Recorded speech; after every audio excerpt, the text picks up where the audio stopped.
Hi, Mikel.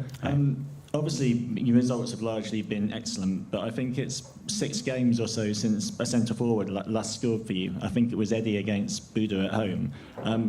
Is that a concern at the moment? Well, we need goals, and we need goals from our front players, that's for sure, to win the games and to give us big in margins. And obviously that run of lack of goals has to end for us to be in a position to win more matches, that's for sure. Okay, Mark. I don't know if you can cast your mind back to when you played Forest last season in the FA Cup, but we saw on the TV show that you sort of went quite mad at them after the match. And you spoke recently about how you had people analysing how you sort of reacted in your post-match sort of talks. Did you learn any lessons from that particular game?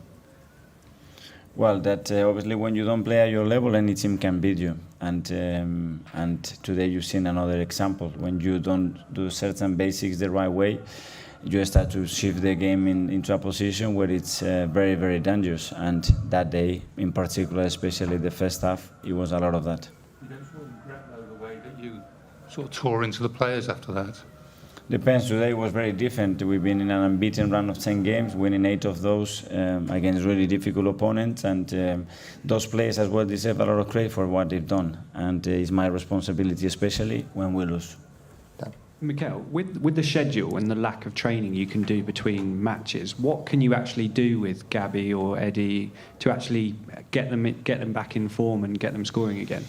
Training is very restricted, but sometimes it's a lot of mental things that you can work and discuss about, and experiences that they had. Is not the first time that Eddie or Gabby have been 5 games without scoring a goal in their careers. That happens to any striker that I know of, and you have to deal with that. It's part of their job.